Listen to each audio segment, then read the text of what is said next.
Good morning. Welcome to worship with the community of the First Parish in Lincoln. My name is Jenny Rankin. I'm the interim minister, and I'm so glad you're here with us this morning. I know there are many different options for Sunday morning, and I'm glad you've chosen to spend this time with us. We look forward to welcoming you in person at our beautiful sanctuary in the heart of Lincoln, hopefully next September. But for right now, we worship right here on Zoom every Sunday at 10 a.m. Glad you're here. It has been very good for me to be able to travel with you during this past year, and I appreciate your faithfulness in continuing the journey. We begin our service with some announcements. We invite you to type your prayers into the chat box at the bottom of your screen, and they will be held up during our time of community prayer. And then after our announcements, we will greet one another with a great big wave, and then we'll begin our service. So whoever you are, believer, skeptic, pilgrim, first-time visitor or friend, whoever you are and wherever you find yourself on life's journey today, know that you are welcome here. Let us begin our announcements with Alice de Normandy. Good morning, First Parish. I'm here this morning speaking on behalf of Outreach and the Easter offering. Great need is in and around our Lincoln community. Organizations doing demanding work, seeking our support and loving encouragement. No one group is more deserving than another. And this congregation has stepped up magnificently when asked, supporting the local housing needs here in Lincoln at Thanksgiving and the food crisis in neighboring communities at Christmas. With our Easter offering, we invite you to learn about a nonprofit new to this congregation. Healthcare Without Walls focuses on the health and wellness crisis facing homeless women and families in Boston. It was started over 20 years ago by Dr. Rosanna Means, a GP who still leads the nonprofit today and also practices community medicine at Brigham and Women's Hospital. She saw a gap in our medical system, choosing to focus on the complex health needs facing homeless women of all ages who struggle getting the health services they need and who benefit from kind support and guidance from a team of caring professionals. Healthcare Without Walls provides their free services where homeless women gather. Pre-COVID, this might have meant Dunkin' Donuts, a local library, or a park bench. But during this pandemic, these sites and many of the wellness clinics were not available, with the exception, for example, of Rosie's Place. Healthcare Without Walls partners with Rosie's Place to provide health screening services, blood pressure, and diabetes checks. Homeless women come and can sit down, get warm, have a meal, and find respite from the loneliness and hardships of daily life. Health professionals are there to listen to their stories, build trusting relationships, eliminate barriers to care so these women get the health services they need.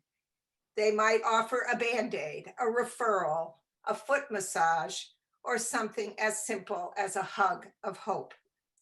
For each of the next 3 Sundays, we will bring you more stories about this remarkable organization. Thank you for your kind and generous support.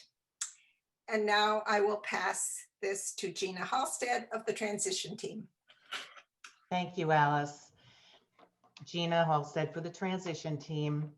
As a parish, we've walked together through a series of transitions over the past 3 years. And we're embarking on a couple of more as we prepare for the search and craft a strategy for living our values and fulfilling our mission and vision. Please join us next Sunday, March 28th, after the service, as we describe the steps we'll be taking this spring to prepare for the search and to move forward with a strategic plan. See you next Sunday. And now, Jenny, I believe you're taking over. Thanks, Gina. So next week, believe it or not, is Palm Sunday, and we expect to deliver a little something for you on your doorstep that we hope you'll bring with you to worship next Sunday to help us celebrate Palm Sunday. And then we enter what is often known as Holy Week. And there are different events and worship services, and I think Margaret is going to help us take a look at that. Absolutely. So I'm going to share my screen right now. I think, yep, there she is. That should look somewhat familiar. That's our website. And you've seen up here the Bless This Mess Lent 2021. If you click there, and if my computer cooperates, thank you, computer. You see our beautiful video, which I'll pause. There's links to things that are going on here. And the Tizay service that we had, you can review that if you'd like. The calendar of cards, the Lenten booklet. Sarah's done a beautiful job again. And then if you go to the news and events and you, view all events.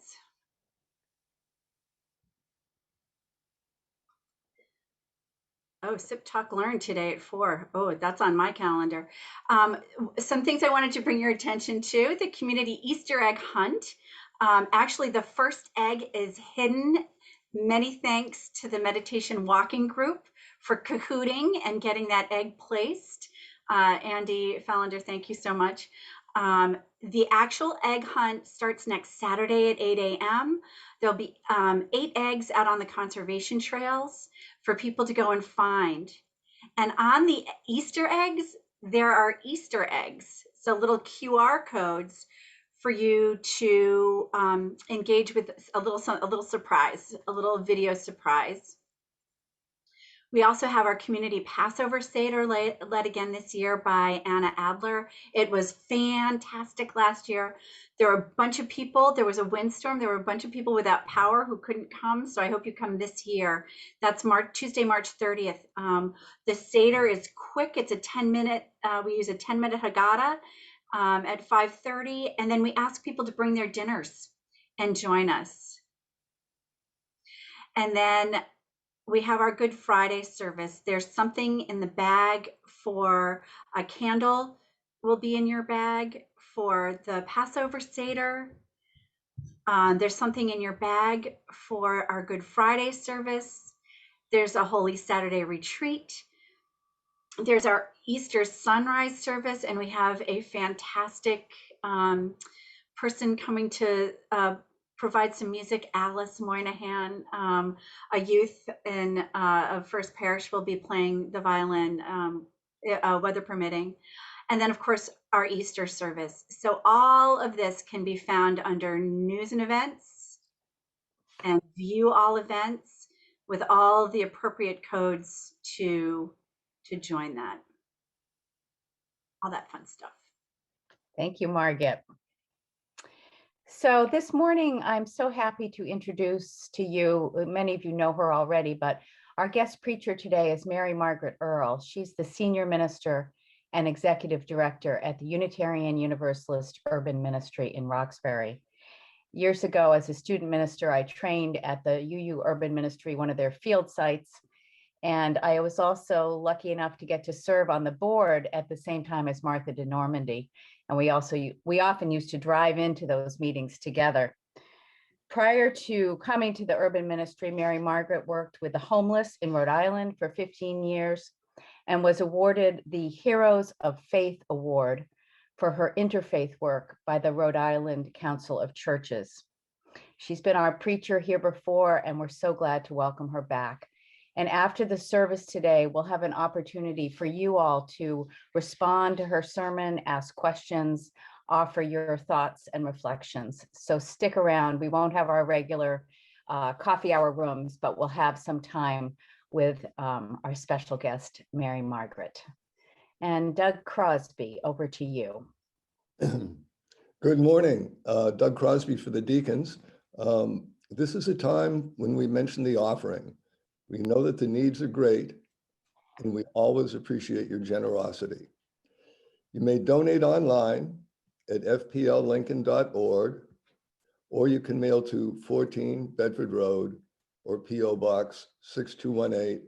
And now, as you can see, we have the QR code, so you can access this by opening your camera app. Thank you for your donation. And now back to Jenny. All right. So this is the time we get to greet one another virtually. We hope to do it in person soon, or pretty soon. So let's give each other a big wave. Good morning, First Parish in Lincoln. And I always like to scroll through and see who's here. It's great to see your faces. It's an interesting way to be together, but we're doing it, right? All right. And now let us deepen into worship with our opening words.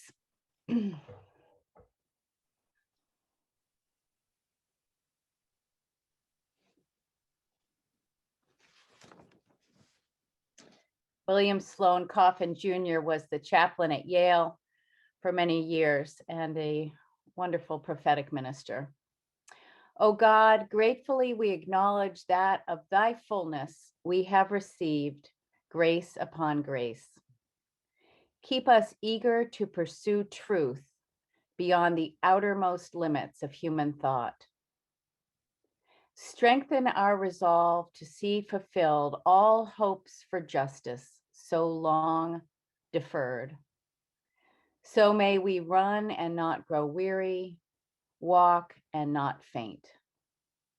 Until that day when by thy grace, faith and hope will be outdistanced by sight and possession, and love will be all in this wonderful, terrible, beautiful world. And I invite you to join if you feel moved with our opening hymn, Singing at Home, as we listen to Ian and our organ.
Please join me in saying our covenant.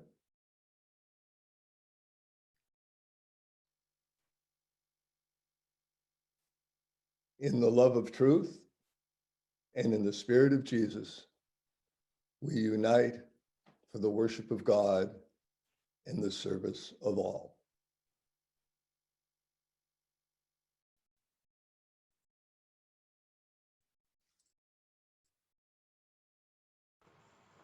Good morning again, First Parish in Lincoln. I am Margaret Griffith, your Director of Religious Education. And this morning, we're thinking about the responsibilities of creating a just world. In bringing about justice, we are fulfilling God's expression of love in the world. That work is critical and important and serious, and it can be fun. That work can be interesting. That work can teach you things. That work can lead you to new friendships.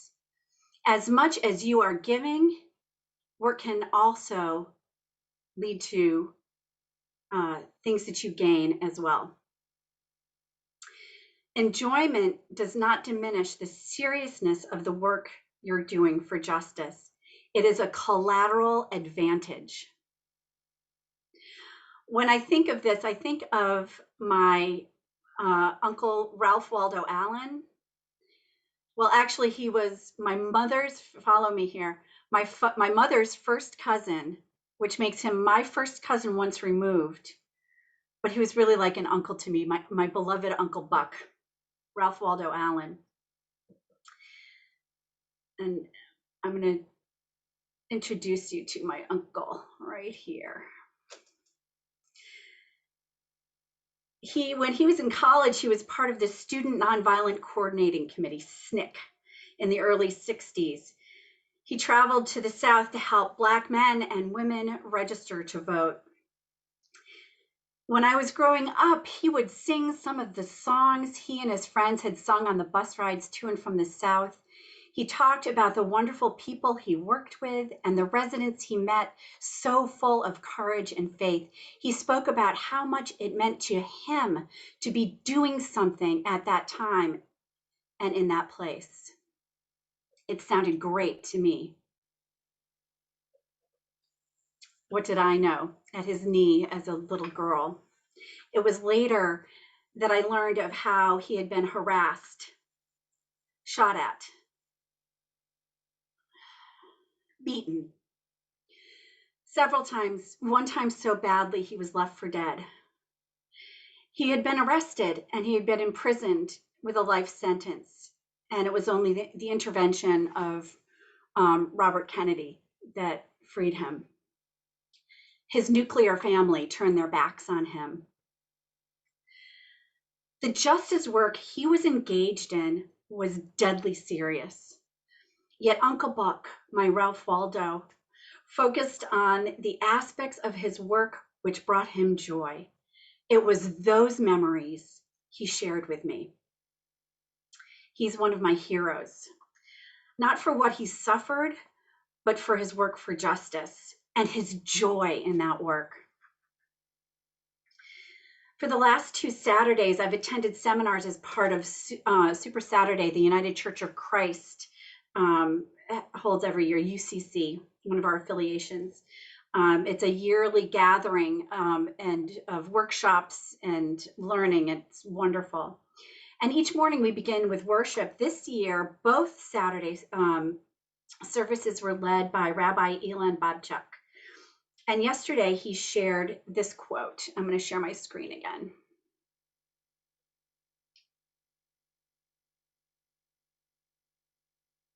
Oh, there we go. If you see what needs to be repaired and how to repair it, then you have found a piece of the world that God has left for you to complete. But if you only see what is wrong and how ugly it is, then it is you yourself that needs repair. That first part reminds me of Uncle Buck and his piece of the world he so ardently and joyfully tried to repair. And I think of the second part of that quote, but if you only see what's wrong and how ugly it is, then it is you yourself that needs repair. To do justice work requires us to prepare ourselves. We need to be in good shape before we go out to do God's work in the world. We need to educate ourselves sometimes, a lot of the times. And we need to have our tanks full. Our spirits need to be full and healthy. Another worship leader on Saturday, whose name I didn't write down, and when I find it, I will share it, shared a practice with us that I really enjoyed, and I'd like to share it with you. So we're going to move our bodies just a little bit this morning as we prepare and repair and get ready to go out into the world, and as we get ready to listen here this morning. So join me. I want you to wipe off. I need to see some movement, people. Wipe off the things that get in the way of our connecting. Wipe off those things, brush them away. Now I want you to reach up to gather God's abundance, the share of abundance God has for you, and bring it down. Bring it down. Let God's blessing wash over you. Let it bring all those blessings down to you. Now I want you to push aside all the things that are not godlike, anything that will distract us and get in the way. And I want you to welcome everything that God has for you. Gather the Spirit into yourself. And now let's go out and do God's good work.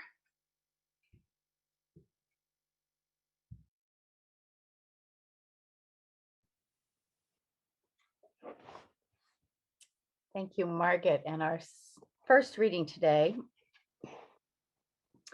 is from the book of Amos, one of the prophets, one of the great prophets in the Bible. It's from chapter 5.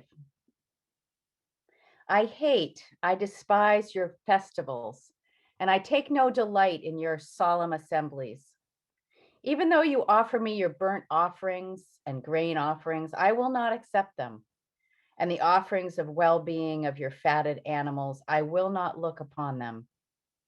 Take away from me the noise of your songs. I will not listen to the melody of your harps. But let justice roll down like waters, and righteousness like an ever-flowing stream. Here ends the first reading.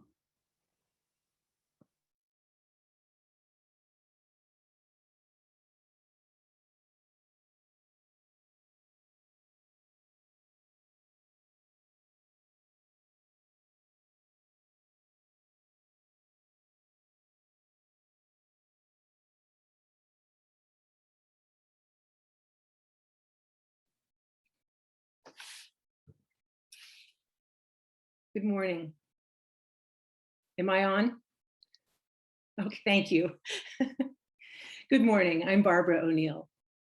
And the Generous Giving team has asked me to share a testimonial as part of the stewardship campaign that is now underway. Stewardship is an opportunity for all of us to reflect on the roles that First Parish plays in our lives. So today I will read a piece that I wrote for the 2021 Lenten booklet, which is a collection of writing by members and friends of First Parish, inspired this year by the theme Resilience. Part 1, Before COVID. I arrive at First Parish Church on a Sunday morning, rushing up the steps as the bell rings. My mind is often a tangle of thought after a busy week. I settle in and I look up at the prism in the window, high on my left. On a winter day, it holds the bright white of the snow outside. It's comforting and it's quiet. When the sky is blue, it causes the rays from the sun to become colors swimming on the walls of our sanctuary. I settle into the rhythm of the service, taking in the music, joining my voice in song, sitting in silence. I listen to the sermon and the benediction. I sit shoulder to shoulder with friends and with strangers. Though we don't speak during the service, I feel at one with this gathered group. My thoughts become smooth. I affirm my deepest values. This is a place to recharge and commit to the things I care about. There is a spring in my step. As I leave the church to greet the afternoon, I am restored. Part 2. For a year now, our sanctuary has been closed due to COVID. So now I pull on my boots and I rush to join the First Parish Church meditators, meditation walkers, gathering every Friday at a trailhead. I see them as I approach, standing apart from each other, wearing bright parkas, mittens, hats, and masks. We will walk in a silent line, keeping 30 feet apart from each other, along eskers, past ponds, rivers, and across open fields. At every bend in the path, we turn back and we point the way to the one who follows so they won't get lost. As I walk, I notice the russet colors reflected in Fairhaven Bay. Stone walls weave through the woods. I hear the creaking of branches, and on gray days, everything is muted.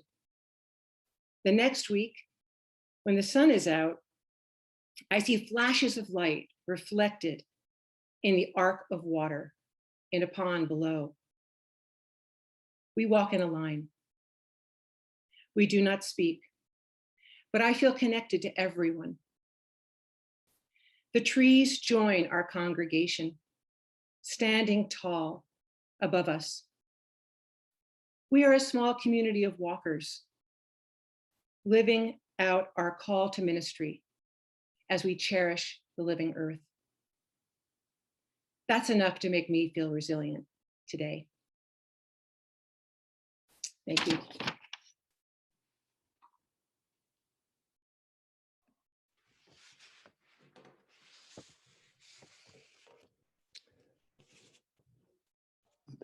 Now we've come to the time in our service that we will set aside for silent and spoken prayers. After our prayer hymn by Ian, we will have a moment of silence, followed by the reading of prayers that you have sent in. There is still time to enter in chat any prayers that you have today.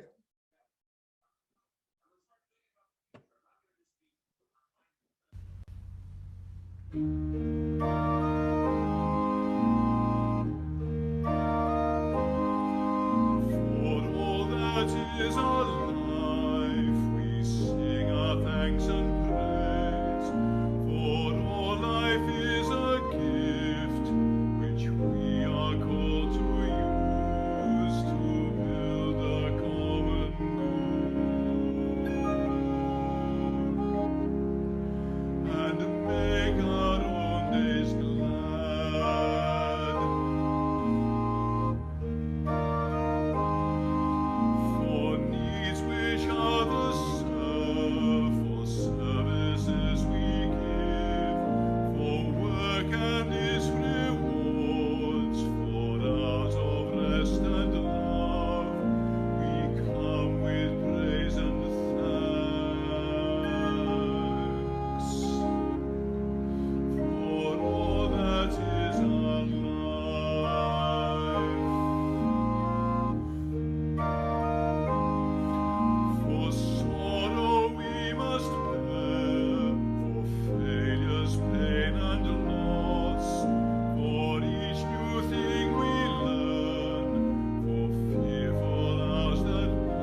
Now, prayers from our chat line.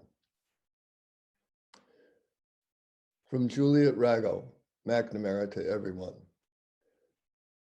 Today, Juliet Rago McNamara is 94. Happy birthday to my mother, Christina. From Jane Tadlock to everyone, thank you, Care Committee, for all that you do and have done, Jane. From Virginia Lemire, wishing a speedy recovery for my sister who has broken her second hip in 3 months.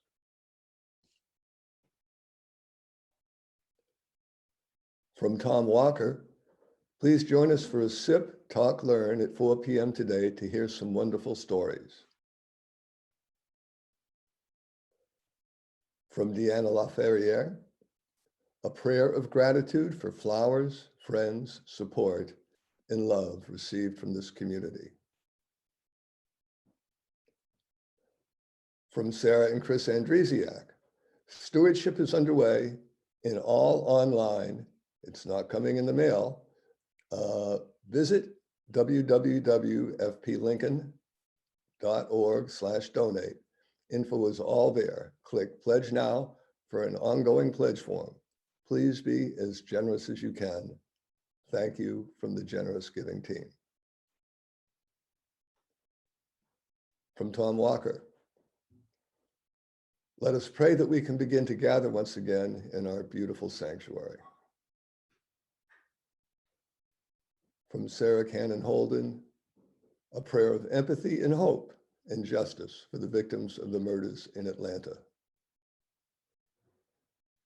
And from Annie Stubbs, I ask for forgiveness from all the UUUM supporters who received phone calls or messages from me saying that Mary Margaret Earl was preaching last Sunday.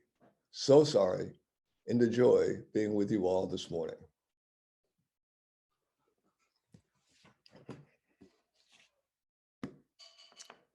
Those are this morning's chat prayers.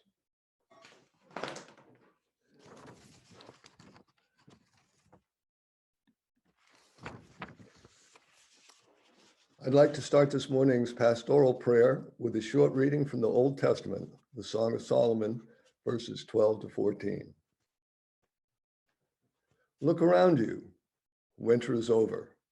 The winter rains are over, gone. Spring flowers are in blossom all over. The whole world is a choir and singing. Spring warblers are filling the forest with sweet strains. Lilacs are exuberantly purple and perfumed, and cherry trees fragrant with blossoms. Our Creator speaks through his magnificent creations. We thank him for our many blessings. Thank you for this gift of spring, which somehow is sweeter this year. The rising sun warmer, the cloudless sky bluer, the bird's song sweeter, renewal, rebirth. We're prepping our gardens, and we're prepping our return to a connected life with more receiving vaccinations every week. Yes, it will take time, but we're on our way to the other side, reuniting with our family and our friends, our communities, connecting, bonding, stirring our soul through the simplest gestures, a smile, a touch, an embrace. We give thanks for the gift of renewal. May we be joyous, and may we learn from the words of St. Francis as we join together in the reading of our unison prayer.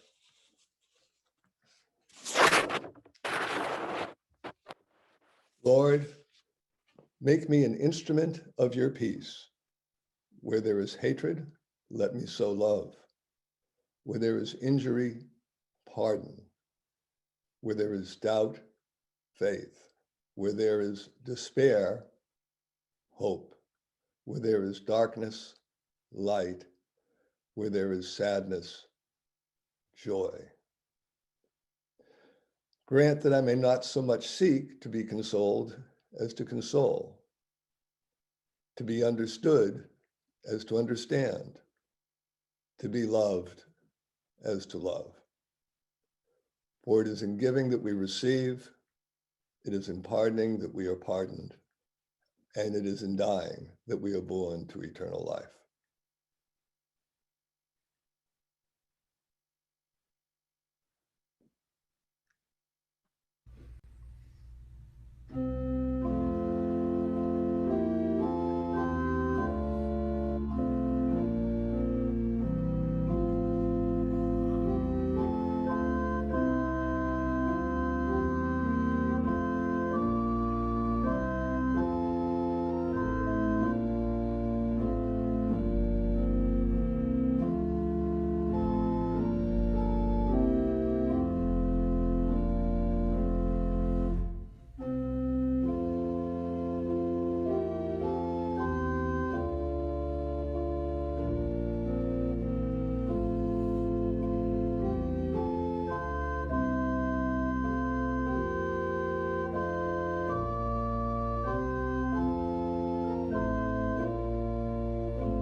Good morning. Our reading this morning includes two selections by the Black theologian Howard Thurman, who is dean at Boston University's Marsh Chapel and was a mentor to the Reverend Dr. Martin Luther King Jr. The first, listen to the long stillness. New life is stirring, new dreams are on the wing, new hopes are being readied. Humankind is fashioning a new heart. Humankind is forging a new mind. God is at work. This is the season of promise. And our second selection. Inherent in life is meaning. There is a quality independent of the way in which outside forces may operate upon life. The life in the seed bursts forth in root and stalk and fruit. The whole process takes place within. Many forces may operate upon it from without, cramping the roots, making the shape of the stalk into a caricature of itself, but always, with whatever life there is, the built-in purpose is never given up. Concerning this meaning, there is no doubt wherever life appears. This is the integrity of life. It is the commitment of life. This is the singular characteristic of all aliveness. This is the miracle. And so ends our reading.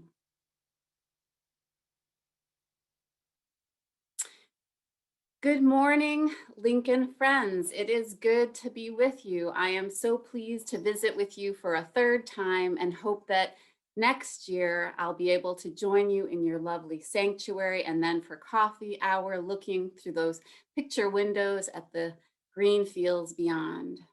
But this is a way to connect, so I'll take it.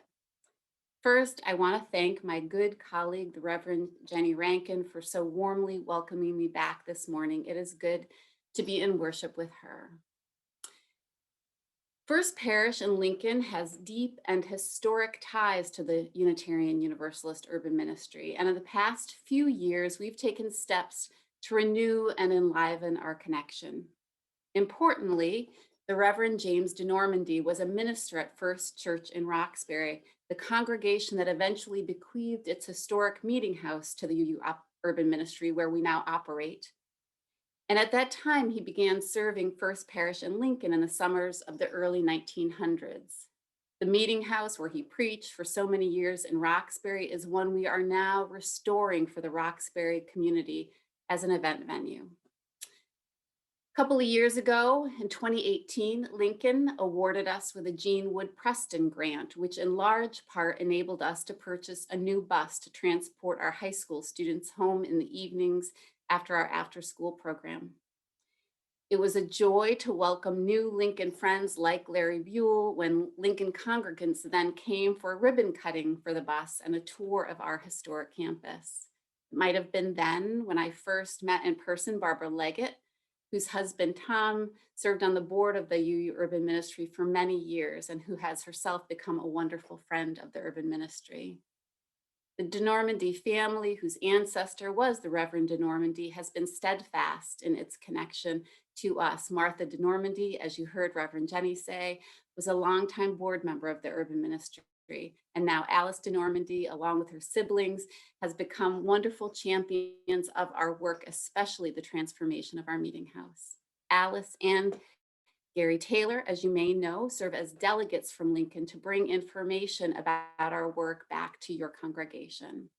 Good friends in Lincoln include Kathy Brobeck and Emily and Tom Haslett and Molly Beard, who I know with her husband John from Wayland, but I understand she attends here too. So good morning, those and all the good friends of the UU Urban Ministry. Thank you for all the ways that you engage in the work of the UU Urban Ministry as a congregation and as individuals. I come here this morning to be with you, grateful. For those of you who are less familiar with the UU Urban Ministry, we are a 190-year-old Boston-based nonprofit. We have about 50 member congregations around Greater Boston, like Lincoln. Over those nearly 2 centuries, we've done many things: founded an Asian appropriate food pantry, built elder housing, run a free legal clinic. In 2021, we do these 3 basic things. We serve survivors of domestic violence at our Renewal House shelter and offer a job readiness program for survivors from across Greater Boston.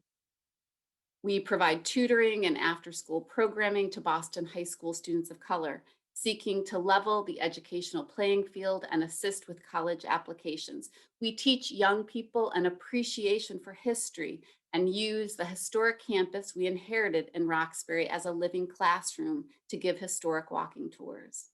And we engage the Roxbury community, especially through the arts and humanities and through partnership in the neighborhood. I thank Lincoln for engaging in the work of the Urban Ministry in the past and now, and as we look to the future. And the future, my friends, beckons. We have traveled into 2021 and its hopes, but the shadows of 2020 remain with us. Our country spent 2020 awash in anger and division, divided on the most basic of things like science.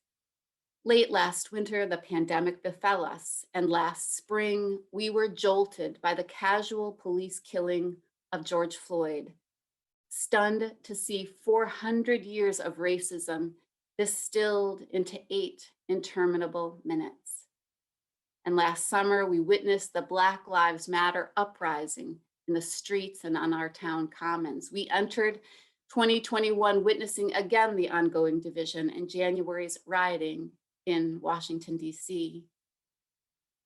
White people have been confronted squarely by the legacy of enslavement. Truths long shrouded have been revealed.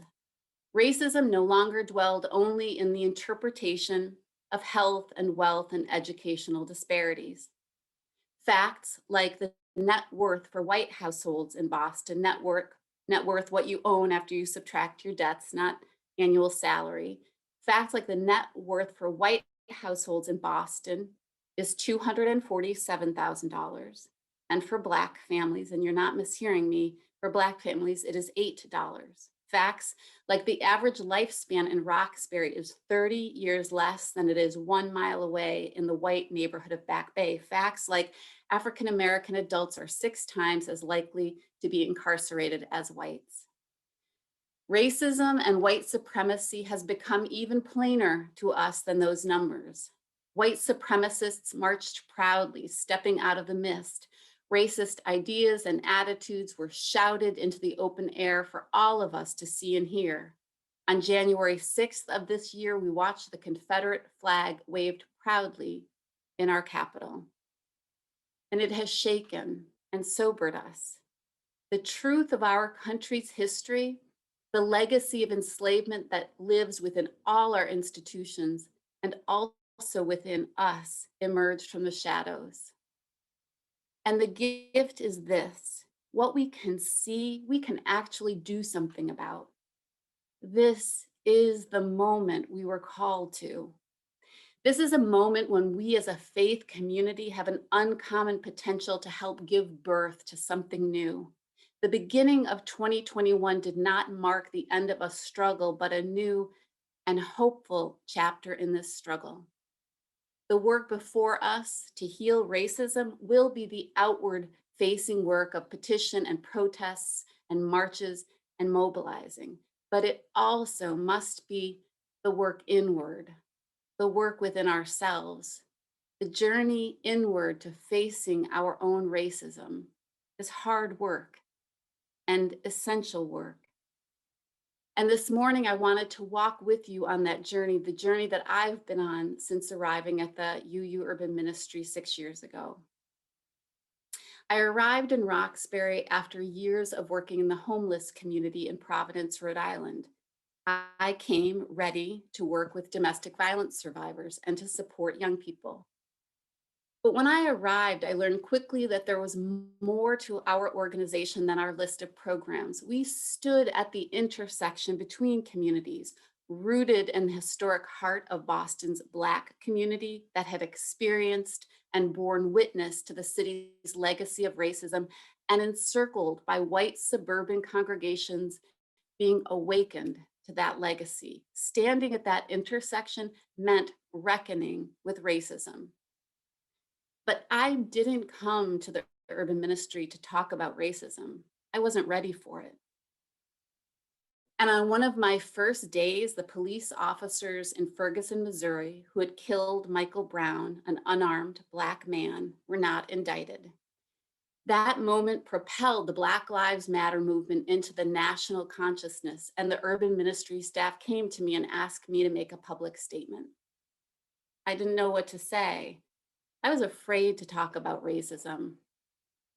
That day was a beginning of a new leg of my journey, not just my outward journey for justice, but also my inward journey. And this morning, I share with you 3 lessons that I am learning on the way.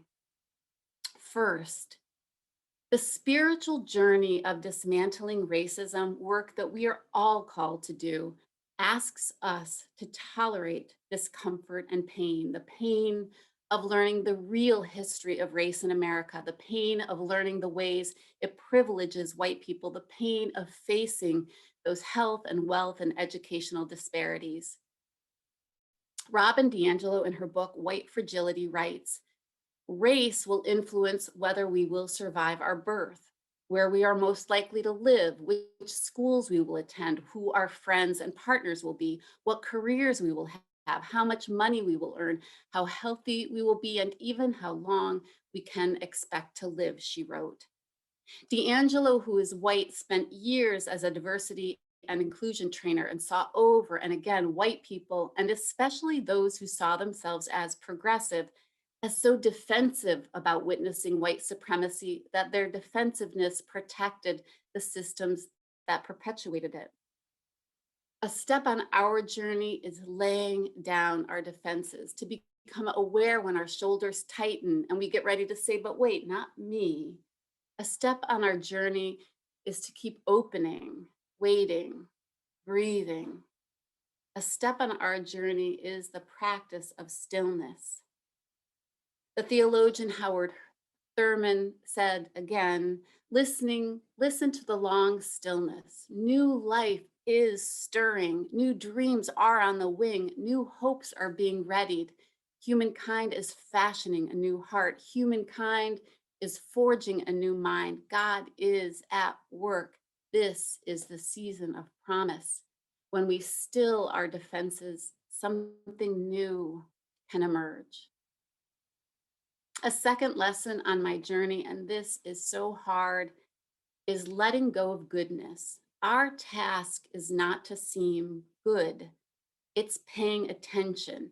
It's looking at what needs to be witnessed. In White Fragility, D'Angelo describes that our biggest hurdle to addressing racism is white intolerance to thinking that we participate in the systems that uphold racism, in seeing how these systems benefit us. She writes, I could see the power of the belief that only bad people are racist. I could see how we are taught to think about racism as only discrete acts committed by individual people rather than as a complex and interconnected system. It became clear, she wrote, that if I believed that only bad people who intended to hurt others because of race could ever do so, then I would respond with outrage to any suggestion that I was involved in racism. She wrote, of course, that belief would make me feel falsely accused of something terrible. And of course, I would want to defend my own character, she wrote. When we protect our sense of being good at the expense of seeing truth, we risk doing more harm.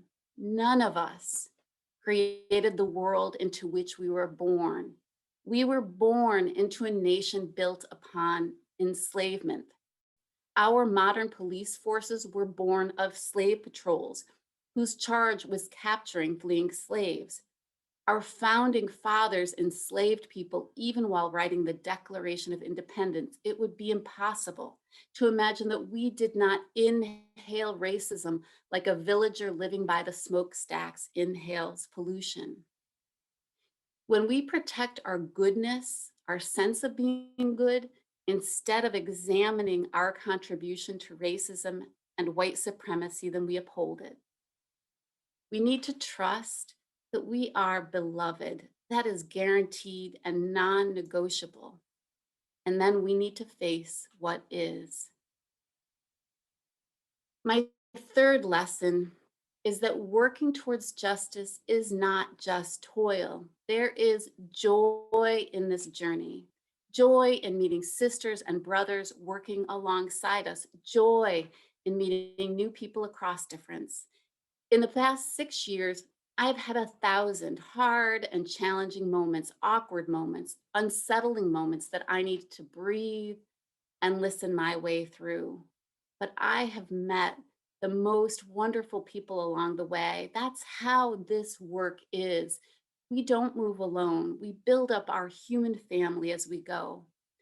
I have met white allies who have modeled humility and taught me to follow Black leaders. I have met Black leaders who have spoken truth and shown grace and generosity and forgiveness.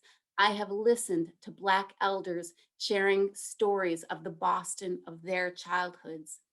And I have sat at the table with people building up the sisterhood and brotherhood of the human family and laughed and broken bread and knew that this is blessed and beautiful work. This is a joy. No matter how hard and uncomfortable, this is the work worth doing. In her book, Healing Zen, the author Ellen Burks, a nurse who works with ill patients, describes the work of caregivers for those who are sick, and she writes this: healing work is not only the physical and psychological work, it is also spiritual. Spirituality, she wrote, opens you to the mystery and wonder of life and fills you with energy and vitality. Spirituality results in a deep sense of connection with all people, all creatures, and the earth. Spiritual development manifests in love and compassionate action. She was writing of the work of healing patients who are sick. We are tasked with healing a country that is sick. And we begin here. When we pick up the work of the world, when we are ready to climb the mountain towards justice one step at a time, when we are willing to do the work outwardly and inwardly, we infuse our lives with our true meaning. I invite you to join us at the Urban Ministry as we continue to pick up that work with your help. You can join us this next Tuesday for a virtual community conversation with two longtime Roxbury elders who founded a school for young people of color based on Kwanzaa principles. They will speak about educational equity. You can learn about our Roxbury Artist Amplification Project, which invites congregations to showcase Black artists from Roxbury. You can join our mailing list for ways to partner with us in partnering in Roxbury. New life is stirring, Howard Thurman wrote. New dreams are on the wing. New hopes are being readied. Humankind is fashioning a new heart. Humankind is forging a new mind. God is at work. This is the season of promise, and may it be so, and amen. I invite you to join in singing our closing hymn, Love Will Guide Us.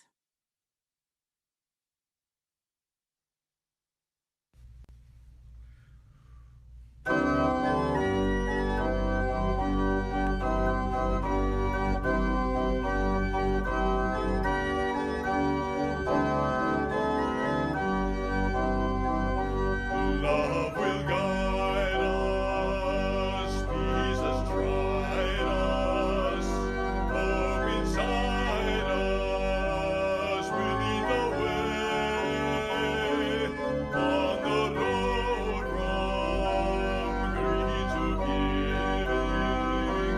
Love will guide us through the hot nights. If you sing like angels, if you cannot speak before thousands, you can hear from deep within you. You can change the world with your love. God will guide us, Jesus tried us, hope inside us will lead the way on the road from greed to giving. Love will guide us through the hot nights.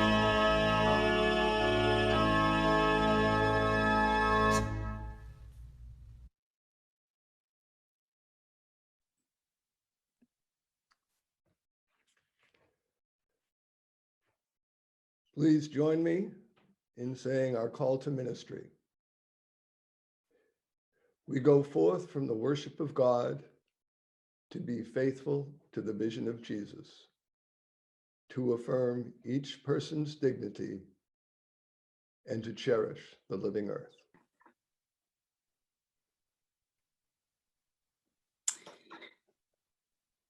We enter this time shaken and sobered, witnessing what has been revealed, the racism embedded in all our institutions and the racism that dwells within us. This is the challenge.